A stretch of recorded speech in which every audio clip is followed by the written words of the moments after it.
Hey, welcome back to Danford Golf Instruction. Today we are going to talk about how to get a bigger backswing or how to get a greater shoulder turn because a lot of that really kind of relies on how you set up to it. So if you're looking for a bigger backswing, make sure you watch this entire video because we're going to go through 3 different steps, so you need to see all of them to make sure you're doing it right. And then if you haven't already subscribed to our channel, we keep on growing subscribers, which is great. Give us a like, leave us a comment if you have any questions or if you want to see any videos in the future. So thanks for tuning in, and we'll get going right away.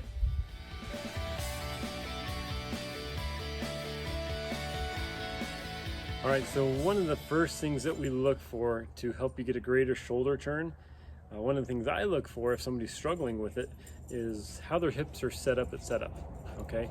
Because basically we're looking for our shoulders to turn about 45 degrees, and then the hips get us to a 90. Some guys on tour are greater than 45 degrees, of course, or we see Rory or some of the guys who get closer to 60. They're also very mobile, and we might not fall into that same department. All right, so the first thing that we look for is how your hips are setting up. So if you set up and it looks like you have a high right hip, I'll show you what this looks like from behind in a picture that I'll put up there in the screen.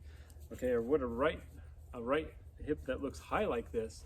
Okay, so your belt kind of sits at this angle. What it does is it basically takes your ability to turn that hip and it locks it up. All right, so if that hip cannot move, all right, you're not going to be able to turn very well. You're also going to find that when you swing back, you tend to have a reverse tilt, and you'll see that the weight kind of slides because it's trying to help you, but it really makes it much harder whenever that right hip is high. So the first thing that you need to do to fix that is make sure that you have axis tilt. So axis tilt is just basically a little tilt away, all right down your spine. The club should touch the inside of your leg, and what that does is it frees up this hips capsule, and so now it's much easier for you to turn into it, and you'll also get rid of the slide and the reverse spine angle, and it helps you get a greater shoulder turn. All right, so that is our very first step, is make sure that your hip, all right, you have that little axis tilt when you set up.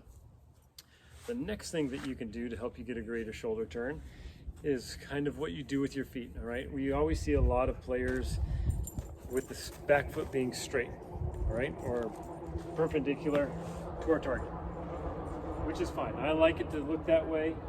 If I have a player that can still have a big shoulder turn and have that foot looking that way, then I'm all for it.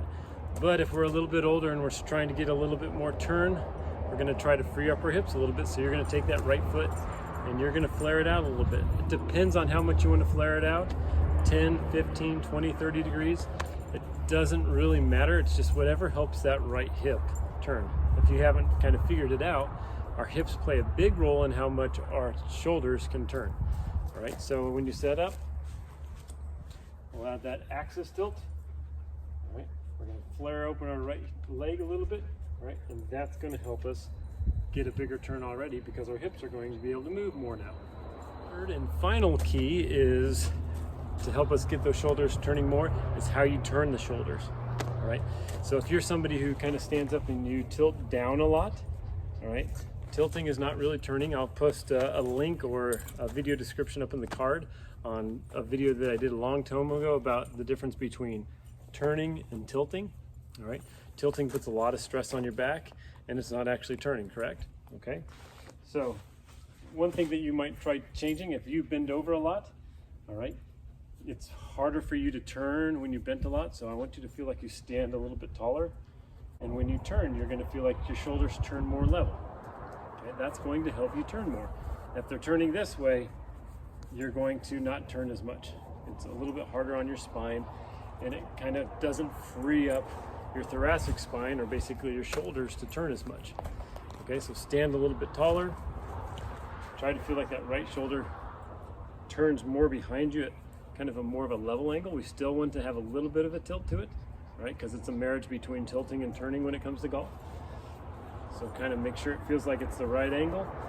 And if you add those 3 things together, 2 with the hip and 1 with the shoulders, it should help you get that fuller shoulder turn. All right. Other little tips that come involved with making a bigger shoulder turn is make sure it feels like it's the right side, it's the right rib cage that is opening. I don't want you to feel like you're trying to push your left shoulder underneath your chin, because that's basically cheating. You're not going to be turning, you're just going to be pushing your arm across your body, right, which is not a turn and is a very weak position, okay? And when you look at the shoulder turn altogether, right, it doesn't have to be where the club is parallel. If you have a good shoulder turn, if you turn your hips well and you get to the top and you're at 90 degrees, or if you're even further than 90 degrees, but your arms are only right here, that is fine. Feel like you're going to be much more powerful that way than kind of faking it or really trying to get the club really long by only turning there and then pushing your arms up, all right? It's going to be really rough on timing, really hard to hit the ball even further at all, because you're going to hit all over the club face that way. So big shoulder turn, more big body movements and less arms at the top is definitely going to benefit your game. So I hope you like this little video on how to get our shoulders turning just a little bit more. Make sure you subscribe, and we'll see you back here.